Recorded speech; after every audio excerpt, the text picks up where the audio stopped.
31절 말씀입니다. 내게 주신 하나님의 은혜를 따라 내가 지혜로운 건축자와 같이 터를 닦아내 다른 이가 그 위에 세우나 그러나 각각 어떻게 그 위에 세울까를 조심할지니라. 이 닦아둔 것 외에 능히 다른 터를 닦아둘 자가 없으니 이 터는 곧 예수 그리스도시라. 아멘. 버릇이 돼야 되는데. 자, 우리가 지금 올 한 해 시작하면서 예수 소망교회는 이런 교회가 되어야 됩니다 하고 지금 시리즈 설교하는 중이에요. 그렇죠? 오늘 네 번째 예수 소망은 뭐라고요? 다 같이 시작. 예수님이 꿈꾸는 교회. 할렐루야. 예수님이 꿈꾸는 교회. 오늘이 마지막 시간이 됩니다. 자, 예수님이 꿈꾸는 교회라고 제목을 정해놨는데 어떤 교회가 예수님이 꿈꾸는 교회일까요? 그 교회는 어떻게 만들어가야 할까요? 예수님이 꿈꾸시고, 여기서 오늘 보면 고린도전서는 바울이 썼죠. 바울이 세워가고자 하는 교회에 대해서 오늘 생각해 보는 겁니다. 즉 교회를 세워가기 위한 어떤 원칙이라고 할까요? 그 말씀을 좀 보려고 합니다. 첫째로 그래서 생각해 볼 것은 뭐냐면, 교회, 사실 솔직한 이야기로 우리가 약한 게 아니라 너무나 세서 문제입니다. 이게 무슨 말이냐? 우리는 절대로 약하지 않습니다. 약할 수 없습니다. 예수 믿는 사람이 어떻게 약할 수가 있습니까?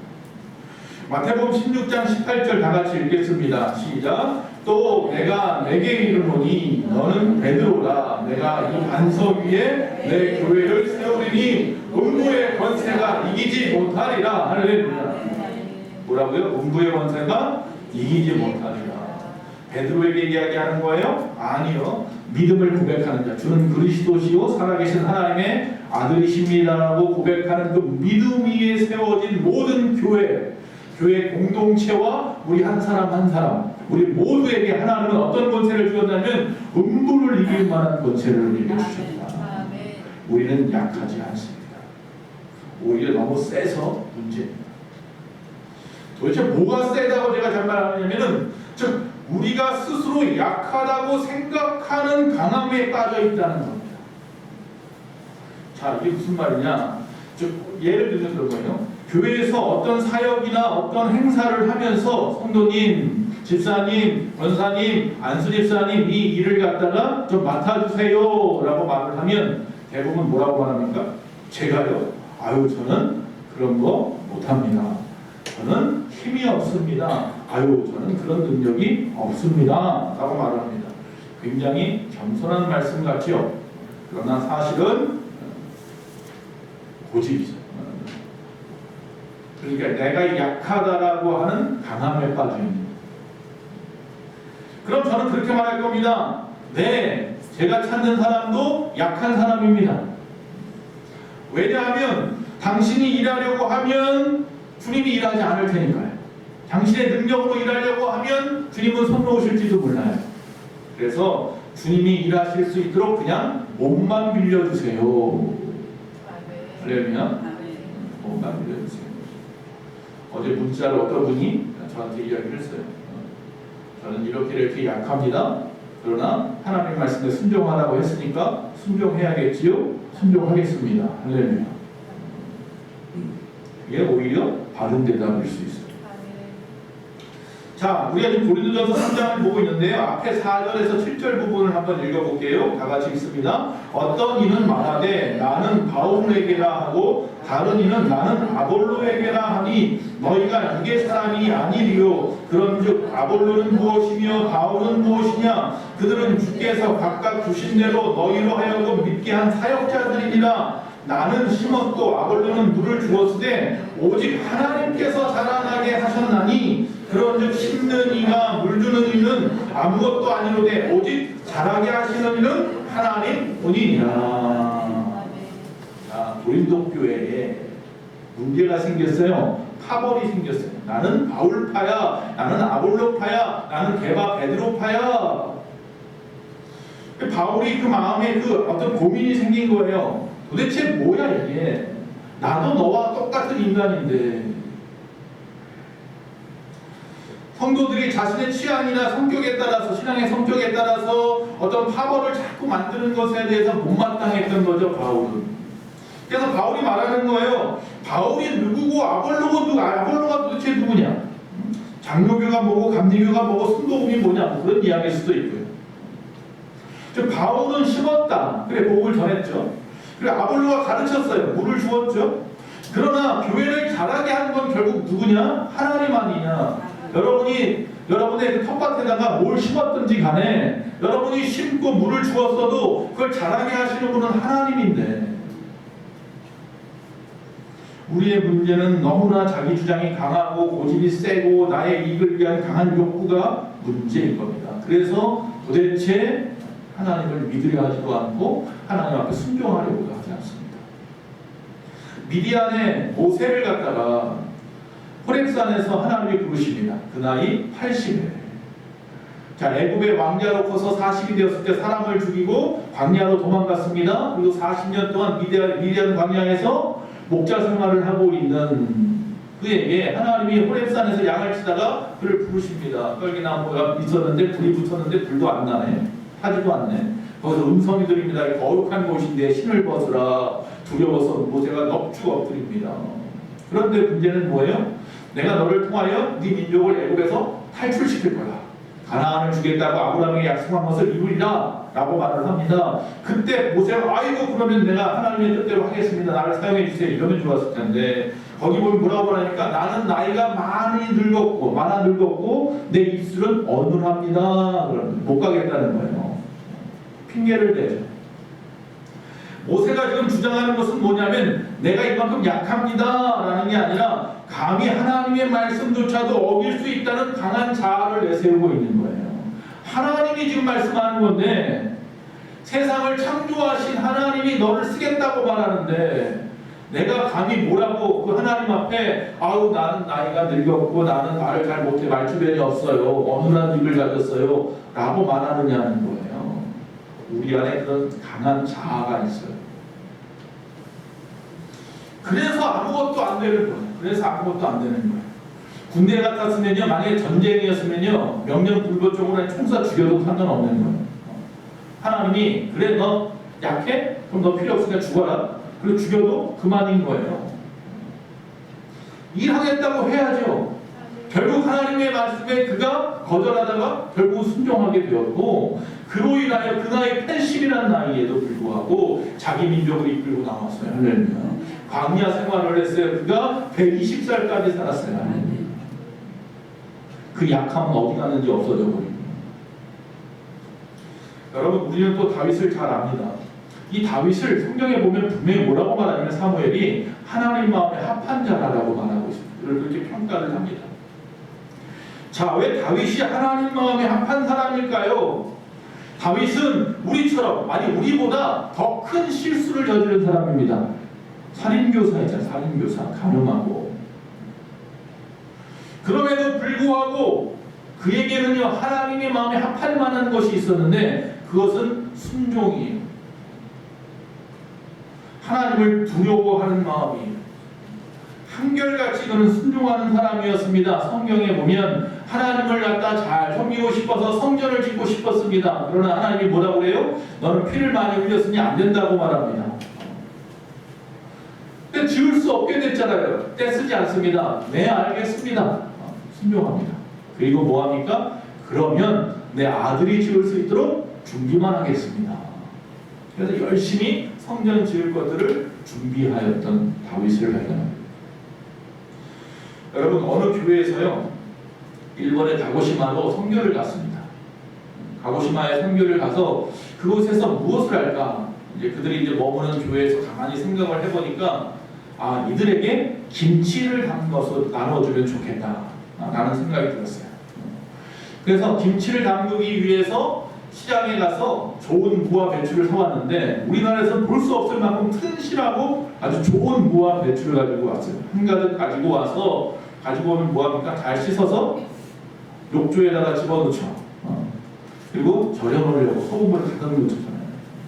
자 그렇게 해놨어. 그리고 이제 내일 아침이면 사람들 막 불러다가 그 앞에서 쇼를 하는 거죠. 김치 담그는 걸 막 보여주면 사람들이 몰려올 테니까 그런 어떤 기대감을 가지고 다들 잠이 들었어요. 그런데 이 목사님이 한비간 목사님이 화장실을 가고 싶어서 화장실을 가는데 갑자기 뭐 흐느끼는 소리가 들리는 거야. 처음엔 흠뜩했는데 가만히 들어보니까 그렇게 말을 하는 거예요. 주여 죽여주시옵소서. 제발 좀 죽여주시옵소서. 오늘 밤에 꼭 죽여주셔서. 이게 무슨 말이야? 깜짝 놀랐어요. 문을 딱 열어봤더니 같이 간 권사님이 배추에다 손을 얹고 기도하고 있는 거예요. 숨이 안 죽어. 주여 죽여주시옵소서. 이게 너무 배추가 세서 그런지 도대체 밤이 돼도 계속 나와서 보는데 숨이 안 죽어서 내일 당장 아침에 쓸 수가 없겠다라는 거예요. 우리가 좀 죽어야 합니다. 할렐루야.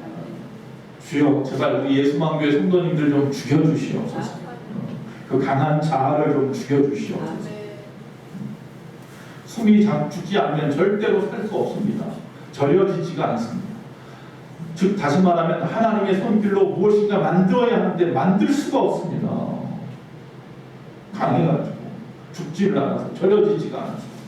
그러면 안 되는 거예요. 우리의 자아가 하나님이 역사하시도록 충분하게 죽을 수 있어야 될 줄로 믿습니다. 약한 것은 문제가 아니라니까요. 약하면 하나님이 역사하시기에 오히려 좋은 기회가 된단 말이에요. 부들부들 거려야 마음대로 만들 수 있지요. 버티고 튕기는데 그걸 어떻게 사용하겠습니까? 뻣뻣해서. 사도 바울이 고백하는 겁니다. 한국 교회 안에 너무나도 자신이 강하다. 자신감이 너무나 강하고 자아가 너무나 강하다. 그래서 끊임없이 고집을 부리고 전통을 내세우고 인간의 경험이나 지식이나 사고나 어떤 인정감에 빠져있다라고 말하는 교회들입니다.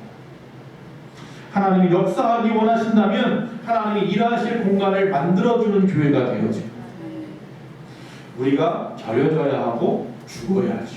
그래서 언제든지 아무개 성도를 쓰고 싶을 때 하나님이 쓰고 싶을 때마다 쓸 수 있어요. 안 돼요. 버티면. 난 아직 안 죽었어요. 버티면. 그럼 어떻게 해요? 오늘부터 만약에 누가 제가 누구에게 교회를 위해서 어떤 일을 부탁하든지 나는 약하고 능력이 없고 시간이 없고 이런 말씀을 하지 마시기 바랍니다. 오히려 그런 분들을 저는 더 좋아합니다. 왜? 하나님만 의지할 테니까. 약하니까 시간도 없고 능력도 없다고 말한다는 얘기는 하나님만 의지합니다는 뜻 아니에요. 그러면 이런 사람이야말로 하나님이 쓰기 좋은 사람이죠. 오히려 더 제가 괴롭힐지도 모릅니다. 고린도 교회, 바로 이 고린도전서의 고린도 교회 문제는 앞에서 말한 대로 바울파, 아볼로파, 게바파, 우리 모두는 누구파? 하나님파, 예수님파. 할렐루야. 그래야 되는데. 즉 한 가지 충격적인 고백을 제가 한다면 우리 예수만 교회 미래에는 여러분의 이름이 없어야 합니다.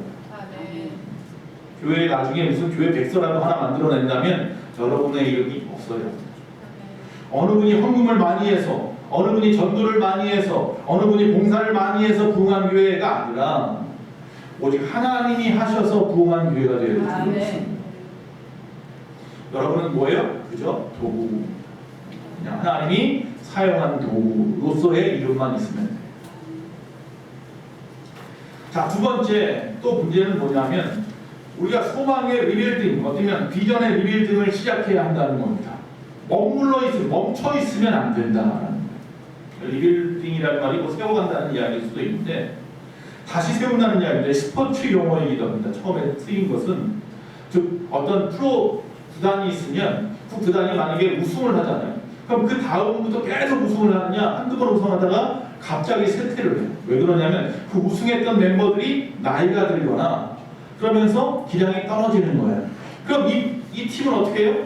이 나이 든 사람들을 바꿔주어야 되는 거예요. 새로운 사람으로. 스카웃을 새로 하고 이 사람들 좀 뒤로 빼고 그래야 되는데 이 나이 든 사람들이 기세가 등등해서 버팅기고 있으면 이 팀은 몇 년 안 가서 망하는 거예요. 꼴찌로 떨어져 버리는 거예요. 그런 경우들이 많아요.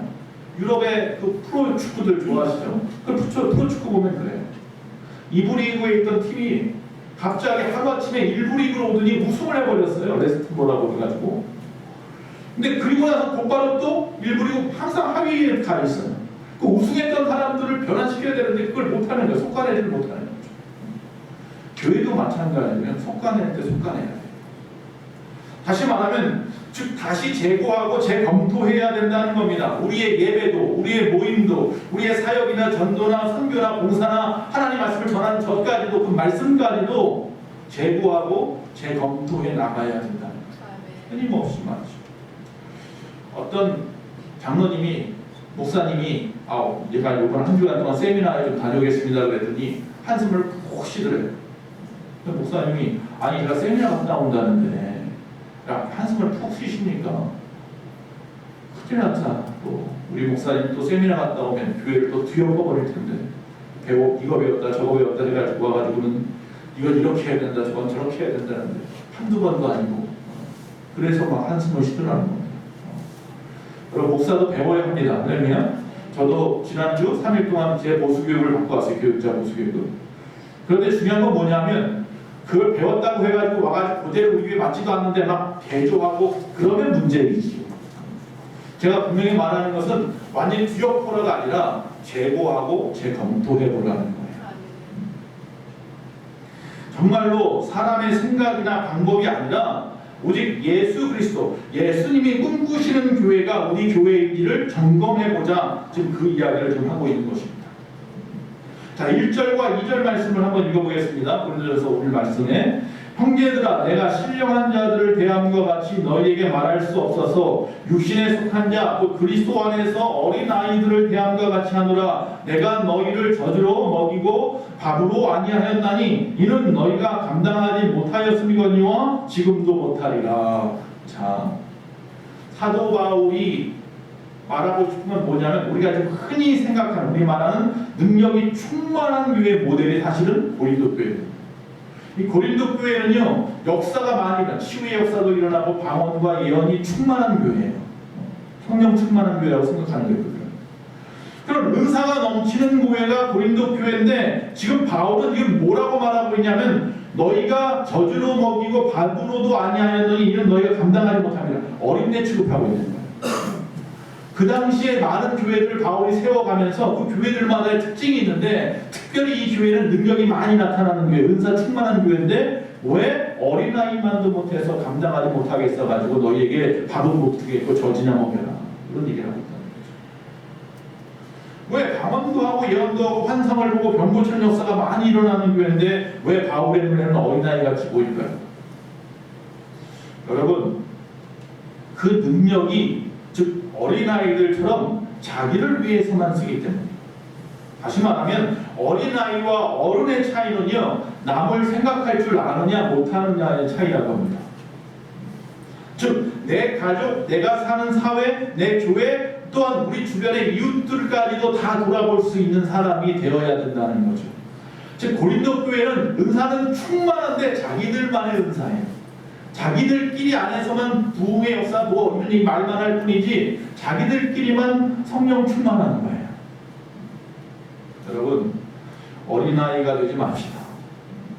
어린아이들은요 그냥 젖달라고 떼쓰고 안아달라고 울고 항상 다 자기 중심일 수밖에 없어요. 우리 교회의 모습이 모이기는 모이는데 하나님 보시기에 어린아이와 같은 교회는 아닌지 돌아보자는 겁니다. 교회 안에서 좀 벗어나지 못하고 무엇인가 항상 하나님 앞에 구하기만 하는 지금까지 우리가 무엇을 얻으려고 하는 교회에 나왔다면 얻으려고 교회에 나왔다면 이제부터는 하나님 앞에 봉사하고 전도하고 구제하고 선교하고 일하고 기도하는 교회가 됐으면 좋겠습니다.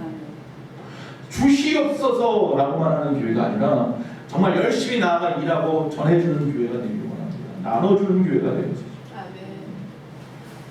여러분 어릴 때 그 아이의 집이 잘 사는지 못 사는지를 알 수 있는 방법이 뭔지 아십니까? 학교 갈 때 학교 선생님들이 뭐 옛날에는 다 조사했어요. TV가 있는지 자동차가 있는지 다 조사해서 냈잖아요. 지금 인권 문제 때문에 절대 할 수 없는 일이지만 저도 그게 창피하고 막 그럴 때가 있었단 말이죠. 한참 집안이 어려움을 당해가지고 정말 어려웠어요. 뭐 있냐 다 쓰는데 없는 거 다 없어. 그 중에 하나만 있어. TV. 자신 있게 썼어. 왜냐면 저희 형이 교통사고를 죽고 나서 그 합의금을 받았는데 그걸 가지고 아버지가 TV를 사오더라고요. 그것 때문에 어머니가 막 그것 때문에 난리가 나서 든 기억이 있었어요. 애 죽은 값으로 이걸 사왔다고 TV를 사왔다고. 그 당시에 우리 집만 TV가 있었어요. 그래가지고 전 어린 나이에 그걸 모르니까 나이가 들고 나서요. 우리 집에만 TV 있다는 사실이 그게 자랑스러웠던. 그러니까 집안이 쫄딱 망했는데도 TV는 끝까지 가지고 갔으니까. 어릴 때 초등학교 때 집에 TV 있는 사람 그러면 저 때만 해도 한 반이 한 반도 안 됐어요. 반이 뭐야? 3분의 1도 안 됐어요. TV에 딱 체크하는 거 그거 하나가 제일 좋았어요. 자, 그런 거 말고 그런 거 통하지 않고 이 아이가 잘 사는 아이인지 못 사는 아이인지 알 수 있는 방법 두 가지가 있는데, 하나는 뭐냐면 맨날 헌옷을 입고 오는 아이일 수 있어요. 이 경우는 두 가지예요. 정말 가난해서 얻어 입히든지 항상 형으로부터 물려 입어서 항상 헌옷만 입는 아이든지. 또 하나의 방법은 뭐냐면 잘 알잖아요. 여러분 다 해봤잖아요. 특히 교복 같은 거 살 때 어떻게 사요? 한 치수 큰 거 사죠. 엄청 큰 거 사요. 그래서 그 아이가 1년, 2년, 3년 다 입었으면 좋겠다. 그런 거죠. 그래서 애가 교복 같은 거 살 때 보면 치수 큰 거 사는 애는 좀 못 사는 집이고, 딱 맞는 거 사는 애는 잘 사는 집이고, 이제 그렇게 판단을 했다고 해요. 제가 지금 무슨 얘기를 하고 싶으냐 하면, 우리 교회는 그럼 어떤 옷을 입으면 좋을까요? 꽉 끼는 옷을 입으면 좋을까요? 맞춤 정장을 입으면 좋을까요? 좀 헐렁한 옷을 입으면 좋을까요? 헐렁한 옷을 입어야 합니다. 맞춤 정장을 입으면 안 됩니다. 그럼 교회는 성장하지 못합니다. 그 옷에 갇혀버립니다. 그래서 우리 예수방교회는요, 좀 큰 옷을 입읍시다. 다시 말하면 편안하게 그냥 나한테 지금 딱 맞는 것에 안정감을 두고 살지 말고, 우리 교회는 딱 요만한 사이즈가 좋아. 목사님 생활하는데 어렵지 않고, 또 교회가 이 안에서 뭘 해도 우리끼리 재미있게 할 수 있고, 부족하지 않고, 또 일하는 분들도 이 정도 있으니까 이 정도 사이즈 안에서 이 정도 성도님들이 각자 일 맡아서 잘 하면서 교회가 재미있게 살아가면 딱 좋아 라고 생각할 수도 있어요. 물론 그게 절대 나쁘다는 게 아니에요. 그래서 그 안에 있는 한 사람 한 사람이 변화된다면, 한 사람 한 사람이 먼저 다 구원받고 회복되고 성령 충만해진다면 그건 정말 박수칠 일이고, 그러면 그 다음은 어떨까요? 주님은 분명히 교회를 세우신 이유가 나아가라는 거거든요. 세상에 나아가서, 교회는 전진 기지고, 이 기지에서 나아가서 세상을 갖다가 복음으로 변화시키고 하나님의 나라를 회복시키라는 건데요. 너희들끼리만 딱 맞는 옷 입고 있으니까 그걸로 안정감을 느껴서 그걸로 멈춰 있으면 주님이 원하는 교회가 아니라, 좀 헐렁해야 돼요. 그래서 우리 교회도 좀 성장하려면 큰 옷을 좀 입어야 합니다.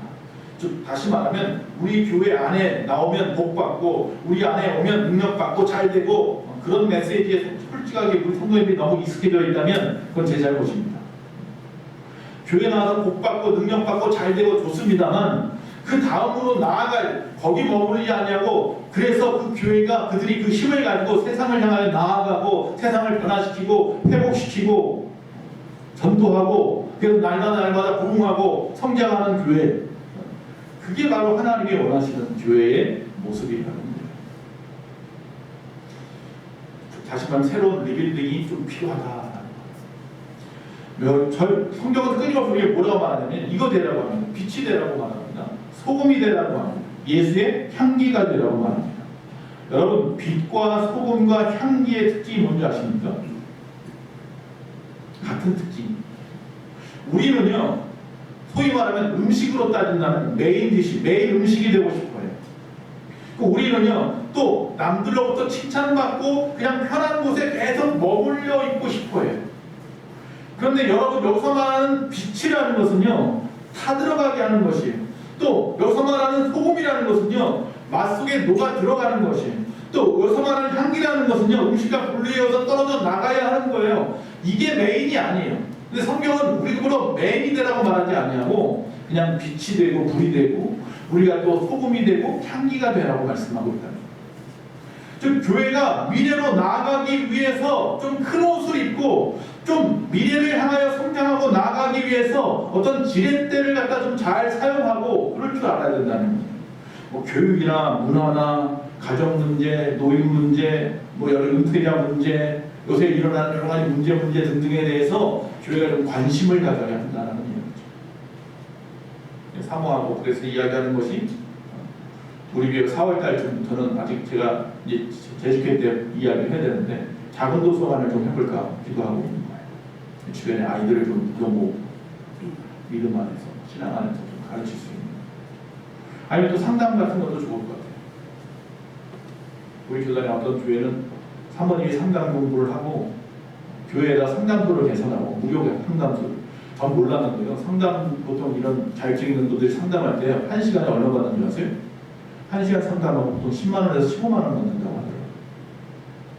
그럼 이 사람이 한 분만 상담하는 게 아니잖아요. 어떤 사람은 일주일도 할 수 있고 어떤 사람은 한 달 1년 할 수도 있거든요. 그럼 매번 1시간마다 10만 원에서 15만 원씩 받고 하더라고요. 근데 교회에서는 무료로 하는 거죠. 처음에는 교회에서 상담소 차리니까 성도들만 와서 이야기를 했는데 지나면서 이야기가 커지고 커져서 주변 사람들이 오기 시작합니다. 그들에게 처음부터 교회 나와서 이런 말은 안 하고 상담소의 역할만 감당하다 보니까 그들 중에 교회로 스며들기 시작하고 말이죠. 그런 일을 하더라고요.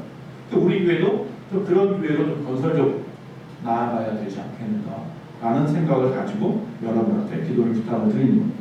우리만 잘 되면 되고 우리끼리 평안하면 됐지, 이건 굉장히 소극적이고 방어적인 교회입니다.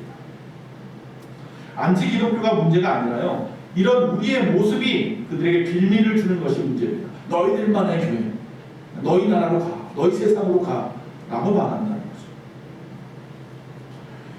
솔개 있죠. 하늘을 날아다니는 그 솔개가 몇 년 사는지 아십니까? 보통 평균 몇 년이나 살까요, 솔개가? 저번에 기네스북에 보니까 개가 몇 살? 40살? 뭐 30살? 40살까지 살았다고 기네스북에 올랐더라고요. 솔개가 몇 년 사느냐면 70에서 80년을 산답니다. 보통 새들은 그렇게 못 살아요. 솔개 하나 되니까 사는 거예요. 왜 솔개가 70에서 80년을 사냐면 30년쯤 되면요, 이 부리하고 깃털하고 발톱이 다 무뎌진답니다. 근데 이때는 몇 주간 그가 고통을 견디지 못해서 죽어버릴 수도 있는데요. 다른 새들은 그러고 죽는데 이 솔개는 그때부터 뭘 하느냐면요, 이 부리를 가지고 자기의 깃털을 다 뽑는 겁니다. 다 뽑아버려요.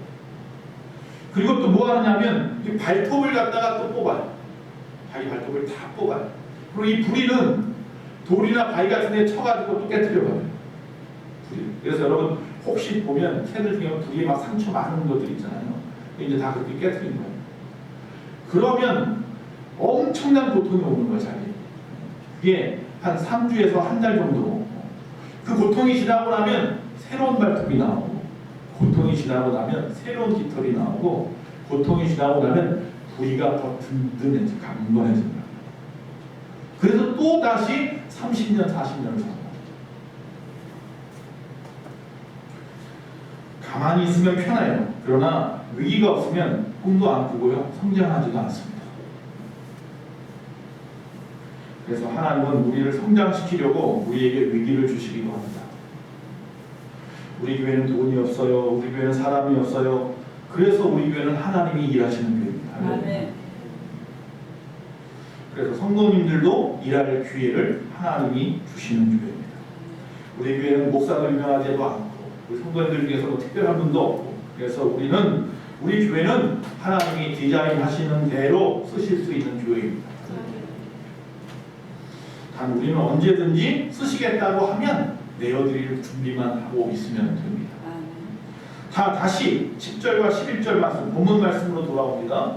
내게 주신 하나님의 은혜를 따라 내가 지혜로운 건축자와 같이 터를 닦아둠에 다른 이가 그 위에 세우나 그러나 각각 어떻게 그 위에 세울까를 조심할지니라. 이 닦아둔 것 외에 능히 다른 터를 닦아줄 자가 없으니 이 터는 곧 예수 그리스도라. 할렐루야. 자, 지금 사도 바울이 자신이 여러 교회를 세상에 세웠지만 사실은 예수님이 일할 수 있는 터만 닦았다고 말하는 거예요. 이 고린도 교회도 하나님이 일할 수 있는, 예수님이 일할 수 있는 터만 내가 닦아놓은 거야. 이 터를 갖다 다른 거 세울 동안 다른 거 집어넣지 말고 오직 예수 그리스도의 터만 되어야 돼. 여러분 앞에서 말한 작은 도서관을 하든지 뭐 상담소를 차리든지 노인복지를 돌아본다든지 다 좋습니다. 그것이 다 오직 뭐예요? 예수님의 터예요. 그 터에서 있어야 하는 일들인 거예요. 세 번째, 그래서 지금은 많이 들어갔을 거예요. 플랫폼 전쟁 시대라고 합니다. 플랫폼이라는 말이 무슨 말이냐면 플랫이라는 말, 평평하다는 거아니죠. 폼은 모양이라는 얘기예요. 흔히 말해서 뭐 기차역 같은 데를 플랫폼이라고 보통 말하고, 아니면 다이빙하는 다이빙대라든지 석유 시추할 때 보면 시추하는 선에 보면 널찍한 곳 있잖아요. 그런 것을 갖다가 플랫폼이라고 보통 말을 하죠. 즉 어떤 같은 이유나 같은 용도를 갖다가 생겼을 때에 그것이 어떤 것을 중심으로 모이고 중심으로 해서 어떤 기반이 이루어지는 것을 갖다 플랫폼이라고 말을 해요. 지금은 그 플랫폼, 그것을 먼저 선점하는 것이 중요한 시대이죠. 예를 들면 그런 거예요. PC 시장에서는 마이크로소프트가 플랫폼입니다. 뭐 온라인 시장 같은 데는 구글이나 우리나라 같은 경우 네이버일 수도 있고, 아니면 스마트폰 시장은 애플이나 삼성일 수가 있죠. 아니면 또 뭐 소셜미디어 같은 경우는 뭐 페이스북이라든지 우리나라 같은 경우 카톡이라든지, 아니면 뭐 전자상거래 그러면 뭐가 있어요? 아마존이라든지 이런 것들이죠. 그 플랫폼을 선점하는 겁니다. 자, 지금 교회가 그 플랫폼이 되어야 한다는 거예요. 지금 이 시대에 누구도 접근할 수 없는 그런 맹지 같은 무인도 같은 교회가 아니라 누구든지 접근할 수 있고 누구든지 여기를 통해서 주 예수 그리스도의 능력으로 나아가서 세상 가운데 그 일을 갖다 할 수 있는 기반, 터가 되어 주어야 된다는 거죠. 그래서 오늘 말씀은 예수님 시대, 즉 다시 말하면 바울이 벌써 이미 말한 거예요. 예수님의 터, 플랫폼이라고 좀 우리에게 말씀해 주고 있습니다. 즉 예수의 이름으로 세상을 변화시키는 장, 그 터가 되어주어라. 어디가? 우리 예수만 교회가. 그러니까 더 이상 우리 교회가 아니라 예수님의 교회가 되어야 한다는 것입니다. 누구든지 예수님의 터 위에 와서 예수님의 이름으로 구원받고 예수님의 이름으로 변화되고 예수님의 이름으로 회복되고 예수님의 이름으로 능력받고 이제는 그 터에서 기반을 닦았으면 이제 세상으로 나아가서 복음 들고 나아가서 세상을 변화시키는 그런 플랫폼이 되어야 한다. 우리 예수만미는 예수 플랫폼입니다. 네. 누구나 오세요. 그리고 어디든지 예수의 이름을 들고 나아가십시오. 어느 회사의 중견 간부가요, 일할 수 있는 일거리를 가지고 집으로 가지고 왔어요. 근데 그 집에 아이가 6살밖에 안 되는 아이가 놀아달라고 막 난리인 거예요. 유치원 갔다 오니까 아빠랑 놀고 싶은 거예요. 근데 아빠가 일이 있으니까 놀 수가 없잖아요. 그래서 핑계가 텀에 책상에 보니까 신문이 있는데 신문을 보니까 대형 세계 지도가 있는 거예요. 이게 뭔지 알아? 이게 세계 지도야. 한번 슬쩍만 보여주고는 그 아주 쫄깃쫄깃 다 짜놨어요. 가위로. 그리고 쫙 펼쳐놓고 이걸 갖다가 맞추면 그때부터 놀아줄게. 그 아이가 세계 지도를 몇 번이나 봤겠어요. 지금 슬쩍 보여놓고 그걸 다 졸리게 쫙 퍼즐을 만들어 놓으면 맞히라고 하니까 한두 시간은 걸리겠지 생각하고 그동안 일을 해야지 했는데 10분도 안 돼서 왔어요. 다 맞췄어 그러는 거예요. 깜짝 놀라서 가서 봤더니 정말 다 맞췄어요. 어떻게 맞췄을까요? 뒷면을 봤어요. 뒷면을 봤더니 BTS가 있는 거예요. 그거는 얘가 그 어린 나이에 어떻게 알아가지고 BTS로 맞춘 거예요. BTS로 다 맞춰놓고 보니까 뭐가 된 거예요? 세계 지도가 뒤에 된 거죠. 여러분, 우리가 그리는 것은 예수님의 얼굴입니다. 여러분, 힘들다고 생각하시죠? 예수님의 얼굴을 맞추는 그 시간이 어떻게 보면 좀 내가 이 땅에서 잘 먹고 잘 살아야 되고 잘 되어야 되고 우리 가정이 좀 행복해야 되고 성장에 좀 뭔가 좀 살아가야 하는데 미래를 향해서는 달려가야 되는데 예수님이 내 발목 잡는 것 같죠? 여러분, 그런데요, 예수님을 맞추시다 보면요 결국은 뭐예요? 내 미래가 맞춰집니다. 즉 예수님이 기반이 되지 않으면 세상은 없습니다. 즉 그것은 헛된 꿈입니다. 헛된 욕망일 뿐입니다. 그 사실을 가르쳐 주셔야 돼요. 아이들이 꿈을 꾸는 거 좋습니다. 비전을 가진 건 너무너무 좋습니다. 비전 없는 아이들도 많이 있으니까요. 근데 중요한 것은 그것이 예수 그리스도의 터 위에 세워져야 합니다. 즉 예수님의 얼굴을 맞추다 보면, 예수님의 얼굴을 구하다 보면 우리의 미래도 맞춰질 것이고 우리의 미래도 구원해질 줄로 믿습니다. 그래서 무엇보다도 우리 예수만교회의 부흥의 미래를 기다린다면, 꿈꾼다면 예수 그리스도의 터울이 다시 세워져서 또 세상으로 나아가는 그런 교회가 되기를 원합니다. 이 마음 가지고 올해부터 다시 시작하는, 올해가 우리 교회 14주년 됐는데 이제 다시 시작하는 아름다운 교회 되기를 간절히 바랍니다. 이제 말씀을 마칩니다. 자, 다시 이제 복습합니다. 우리 교회는 어떤 교회가 되기를 원한다고 첫째 날 뭐 했어요? 기억하십니까? 예수만 교회는 뭐라고요? 넘겨가 주세요. 예수만 교회 첫 번째, 세상에 선물이 되다. 세상에다 믿음과 소망과 사랑을 전해주는 교회, 나눠주는 교회가 되자. 그럼 결국 뭘 나눠주는 거야? 예수를 나눠주는 교회. 두 번째, 우리 교회는 어떤 교회가 된다고요? 신나게 춤추는 교회가 되자. 그랬습니다. 남의 발이라 밟지 말고 남들과 함께 울고 함께 웃고 세상과, 그래서 그들을 교회 안으로 인도하는 교회가 되겠죠. 세 번째, 세상을 가져라. 그랬습니다. 작은 일에 충성하는 자에게 하나님이 큰 일을 맡기십니다. 작은 일에 충성하는 그것에 하나님의 큰 일이 이루어진다는 생각 가지고 오늘 한 분아 한 달란트라도 정말 귀하게 하나님을 충성할 때에 하나님이 10고울을 맡기신 것처럼 여러분에게도 세상을 맡기실 줄로 믿습니다. 마지막 오늘 말씀입니다. 예수님이 뭐하는 교회? 꿈꾸는 교회. 예수님의 터 위에 다시 세워져서 세상으로 나아가는 교회, 그런 교회가 우리 예수만 교회가 되기를 간절히 바랍니다. 이 네 가지가